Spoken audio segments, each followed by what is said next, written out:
नमस्कार, मैं हूं अखिलेश आनंद और स्वागत है आपका घंटी बजाओ के इस खास हिस्से में जहां हम विशेष तौर पर पश्चिमी भारत की खबरें दिखाते हैं। तो आज हम बात कर रहे हैं अजान बनाम हनुमान विवाद को छेड़कर पूरे देश में सांप्रदायिक तनाव को बढ़ाने वाले बयान और मस्जिदों पर लगे लाउड स्पीकर को 3 मई तक हटाने को लेकर उद्धव सरकार को अल्टीमेटम देने वाले राज ठाकरे की, जो कि अपनी धमकी की मियाद खत्म होने के 2 दिन पहले यानी 1 मई को महाराष्ट्र के औरंगाबाद में राजनीतिक रैली को संबोधित करने वाले हैं। मुंबई के बीएमसी चुनावों के मद्देनजर शुरू हुई इस धींगा मुश्ती का औरंगाबाद में रैली से क्या है कनेक्शन और इसके पीछे क्या है राज ठाकरे का मकसद, समझने के लिए देखिए आप ये खास रिपोर्ट।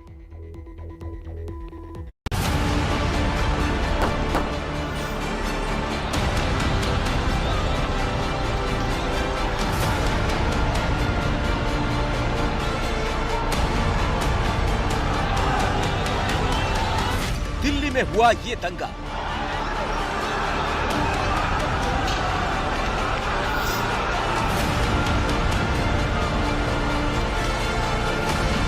पूरे देश में मचा राजनीतिक कोहरा।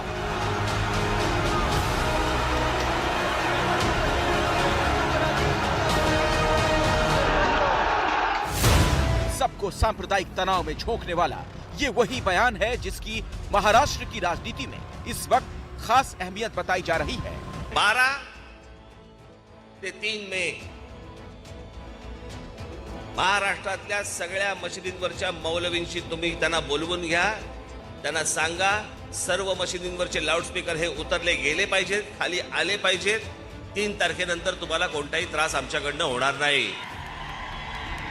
राज ठाकरे ने महाराष्ट्र की उद्धव सरकार को 3 मई तक का वक्त दिया है, जिससे पहले मस्जिदों से लाउड स्पीकर हटा लिए जाएं।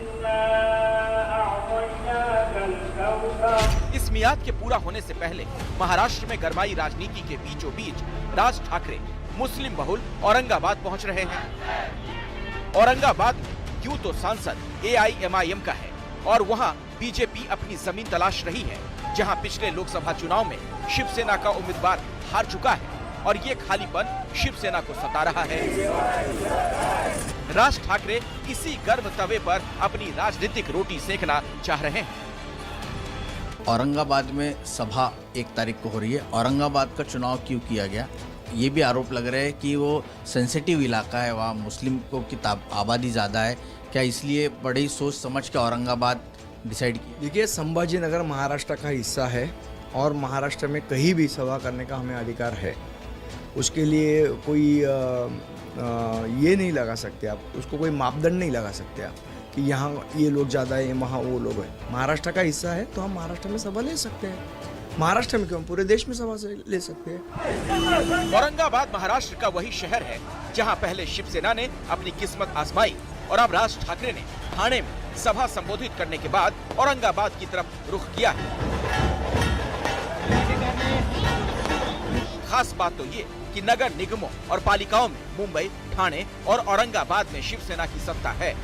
अब जबकि शिवसेना महाविकास अघाड़ी के साथ सत्ता में काबिज है, तो उस पर हिंदुत्व से किनारा करने के आरोप लग रहे हैं।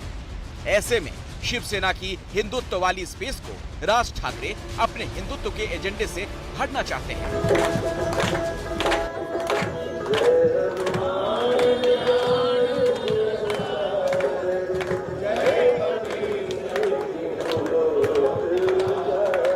राज ठाकरे राष्ट्रीय स्तर पर चर्चा का हिस्सा तब बने जब उन्होंने नरेंद्र मोदी को प्रधानमंत्री पद के लिए योग्य उम्मीदवार बताया। बीजेपी के साथ राज ठाकरे की नजदीकियां बनती और बिगड़ती रही है। राज ठाकरे फिलहाल शिवसेना पर बीजेपी की भूमिका के जरिए बाण चला रहे हैं, ठीक वैसे ही जैसे साल 2014 के लोकसभा चुनाव में किया था। 2014 के लोकसभा चुनाव में बीजेपी और शिवसेना का गठबंधन था, लेकिन फिलहाल बीजेपी के गठबंधन में एक जगह खाली है। कैमरा पर्सन अरविंद के साथ रौनक कुकड़े, एबीपी न्यूज, मुंबई। और बात करते हैं मीनारा मस्जिद के मौलाना एजाज कश्मीरी की, जिनका कुछ दिन पहले ही राज ठाकरे को लेकर एक वीडियो वायरल हुआ था। इसमें मौलाना आक्रामक तरीके से राज ठाकरे को उनकी धमकी का विरोध करते दिखाई दे रहे थे। आखिर क्या कहना है एजाज कश्मीरी का, इनसे बात की हमारे संवाददाता कृष्णा ठाकुर ने। महाराष्ट्र में इस वक्त जो अगर सबसे ज़्यादा कोई मुद्दा चर्चा में बना हुआ है तो वो है लाउड स्पीकर पर, जो मस्जिदों में लाउड स्पीकर के जरिए अजान बजाने को लेकर है, और हनुमान चालीसा जो विवाद है, इसकी शुरुआत जो है वो राज ठाकरे ने की थी और तब से जो ये पूरा मसला है वो बढ़ता ही जा रहा है। महाराष्ट्र के अगर इतर बात करें तो देश के अलग अलग हिस्सों में भी इस पूरे विवाद ने अब जोर पकड़ लिया है। इस वक्त हमारे साथ इमाम मौजूद हैं, जानने की कोशिश करते हैं कि इनसे कि मुंबई के जो मुस्लिम समाज के लोग हैं वो किस तरीके से इस पूरे मसले को देखते हैं। इमाम साहब, आप बताइए कि ये जो पूरा विवाद है उसके बाद जो मुंबई का मुस्लिम समाज है वो किस तरीके से इसको देखता है। पहली बात तो ये विवाद जो है ये विवाद है ही नहीं। ये 2-3% लोग हैं जो चाह रहे हैं कि किसी तरीके से चिंगारी भड़काई जाए। कश्मीर फाइल आई, वो फ्लॉप हो गई, महाराष्ट्र में कुछ हो नहीं पाया। हिजाब को लेके महाराष्ट्र में कुछ हो नहीं पाया, तो ये परेशान है महाराष्ट्र की सरकार गिराने के लिए।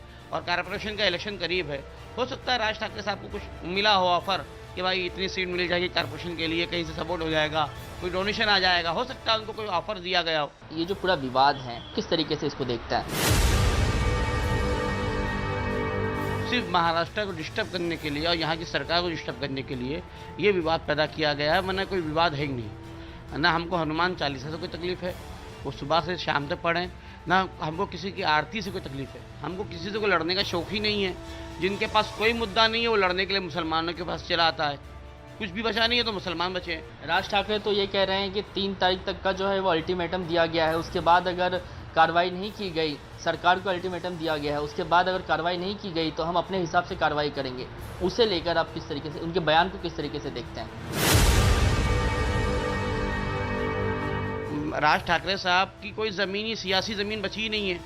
कभी वो पवार साहब की गोद में बैठते हैं, कभी किसी की गोद में बैठते हैं, कभी किसी के हाथ का खिलौना बनते हैं। वो साल में एक बार आते हैं, एक रैली करते हैं, एक जलसा करते हैं, सभा करते हैं, बोल के चले जाते हैं, फिर एक साल गायब हो जाते हैं। तो वो अपनी ज़मीन तलाश कर रहे हैं और किसके इशारे पे कर रहे हैं सबको समझ में आता है। हमको कोई फिक्र ही नहीं है। 3 तारीख ऐसी बहुत सारी तारीखें आई और गई।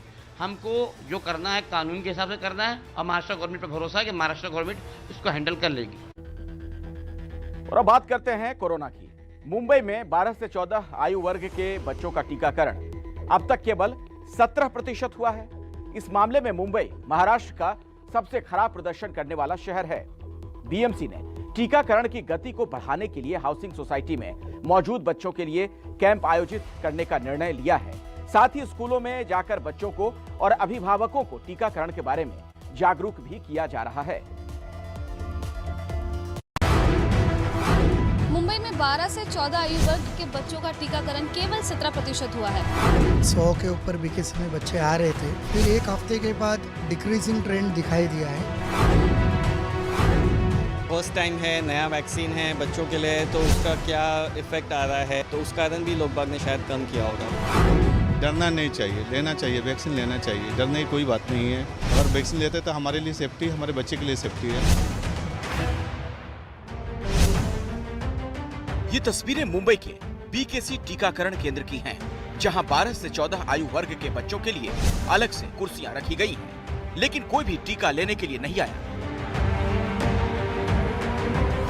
पिछले 1 महीने में केवल 17% बच्चों का ही टीकाकरण हो पाया है। मुंबई में 3.5 लाख ऐसे बच्चे हैं टीका लेने के लिए, लेकिन अब तक केवल 66,000 के करीब बच्चों का टीकाकरण हुआ है और सिर्फ 200 के करीब बच्चों ने ही दूसरी डोज ली।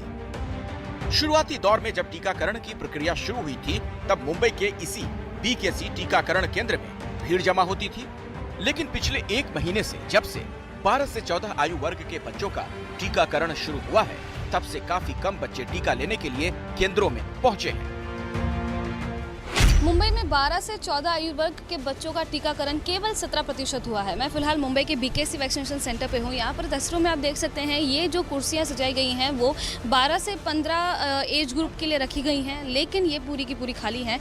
1 महीना हो चुका है। मार्च 16 से टीकाकरण की प्रक्रिया 12 से 14 आयु वर्ग के बच्चों के लिए शुरू हुई थी, लेकिन इस 1 महीने के दौरान सिर्फ 17% यानी कि 66,000 बच्चों ने ही केवल वैक्सीनेशन लगाई है पूरे मुंबई में। बीकेसी टीकाकरण केंद्र के डीन डॉक्टर राजेश डेरे ने एबीपी न्यूज को बताया कि पिछले 1 महीने में 1000 बच्चों का टीकाकरण हुआ है। इसके पीछे अभिभावकों का डर भी हो सकता है। नई वैक्सीन होने की वजह से अभिभावक अपने बच्चों को टीका लगाने से डर रहे हैं। वहीं परीक्षा का समय भी था। तीसरा बड़ा कारण हो सकता है कि कोरोना के मामले दिन प्रतिदिन काफी कम दर्ज हो रहे हैं, इसीलिए लोग निश्चिंत हैं। लेकिन लोगों से अनुरोध है कि सतर्क रहना काफी जरूरी है। इनिशियली 2-3 दिन थोड़ा मॉडरेट रिस्पांस जिसे बोल सकते हैं वो हो चुका था कि 100 के ऊपर बीकेसी में बच्चे आ रहे थे। फिर एक हफ्ते के बाद डिक्रीजिंग ट्रेंड दिखाई दिया है। अभी हमने जब से शुरुआत की है और आज तक अगर एवरेज निकाले तो 35 से 40 बच्चे पर डे इतने ही आज तक आ पाए। और स्कूल से पेरेंट्स को ये बताया जाए कि भाई ये भी प्रवर्ग में जो गवर्नमेंट ऑफ इंडिया ने, गवर्नमेंट ऑफ महाराष्ट्र ने शुरुआत की है, इनको भी वैक्सीनेट करना ज़रूरी है। ये है 13 साल का आर्यन जो अपने माता पिता के साथ टीका केंद्र पहुंचा है। आर्यन के पिता ने बताया कि 15 अप्रैल तक परीक्षा होने के कारण टीका नहीं लगवा पाए, लेकिन आज 1 महीने के बाद पहली डोज लगवाने पहुंचे हैं। 1 महीना हो चुका है शुरू वैक्सीनेशन को शुरू हुए और इसके बाद आपने आज फर्स्ट डोज लगाया है, तो इसके पीछे का कारण क्या है? एक्चुअली जनवरी में इसे कोविड हो गया था, तो वी वर वेटिंग कि 3 महीने हमको रुकने थे। तो इनफैक्ट 15 तारीख को उसके 3 महीने हुए हैं, तो आज हम इमीडिएटली आ गए जैसे हो पाया। मेरे ख्याल से शायद लोग बाग ये देखना चाह रहे हैं कि फर्स्ट टाइम है, नया वैक्सीन है बच्चों के लिए, तो उसका क्या इफ़ेक्ट आ रहा है, तो उस कारण भी लोग बाग ने शायद कम किया होगा। जो अभी का एग्ज़ाम चल रहा था ना बच्चे लोग, इसलिए हम लोग लेट वैक्सीन लिए, लेकिन अभी लेना ज़रूरी है। फिर बच्चे लोग एग्ज़ाम कंप्लीट हो गया, अब वैकेशन भी हो गया स्कूल का। डरना नहीं चाहिए, लेना चाहिए, वैक्सीन लेना चाहिए, डरने की कोई बात नहीं है। हाँ, अगर वैक्सीन लेते तो हमारे लिए सेफ्टी है, हमारे बच्चे के लिए सेफ्टी है, हमारे फैमिली ऑल फैमिली के लिए भी सेफ्टी है। और अब बात बीएमसी में हुए कथित कोविड सेंटर घोटाले की, जिसमें जांच के आदेश दिए हैं मुंबई मेट्रोपॉलिटन कोर्ट ने। बीएमसी ने 2 सदस्यों की समिति गठित कर महीने भर में कोर्ट में रिपोर्ट पेश करने की बात कही है। आपको ये बता दें कि पिछले दिनों बीजेपी के नेता किरीट सोमैया ने यह आरोप लगाया था कि शिवसेना के नेता संजय राउत के करीबी सुजीत पाटकर की lifeline hospital management service company को ब्लैकलिस्ट होने के बाद भी करोड़ों रुपए के जंबो कोविड सेंटर का काम दिया गया। इस घोटाले का खुलासा करने के बाद मामले की जांच के लिए किरीट ने कोर्ट का दरवाजा खटखटाया था और इसी को लेकर आज कोर्ट में मुंबई पुलिस ने यह जानकारी दी है। उद्धव ठाकरे सरकार मुंबई महापालिका कोविड घोटाले की जांच के आदेश मुंबई मेट्रोपॉलिटन मजिस्ट्रेट ने दिए हैं। जो कोविड सेंटर प्राप्त करने के लिए संजय राउत के मित्र, परिवार, पार्टनर सुजीत पाटकर ने फर्जी कंपनियां बनाई, कंपनियां अस्तित्व में नहीं थी, उनको 100 करोड़ के कोविड सेंटर के कॉन्ट्रैक्ट उद्धव ठाकरे जी ने दिए। पूना में इसी कंपनी को ब्लैकलिस्ट करने के बाद में कोविड सेंटर के कॉन्ट्रैक्ट दिए। मैंने इस संदर्भ में मुंबई मेट्रोपॉलिटन कोर्ट में याचिका की थी। मजिस्ट्रेट ने 2 सप्ताह के अंदर मुंबई पुलिस को एक्शन रिपोर्ट फाइल करने के लिए कहा था। आज सुनवाई हुई। मुंबई पुलिस ने कोर्ट को बताया है कि मुंबई म्युनिसिपल कॉर्पोरेशन ने इस घोटाले की जांच के लिए 2 सदस्य की समिति बनाई है। कोर्ट ने 1 महीने के अंदर जांच समाप्त करके रिपोर्ट सबमिट करने के लिए कहा।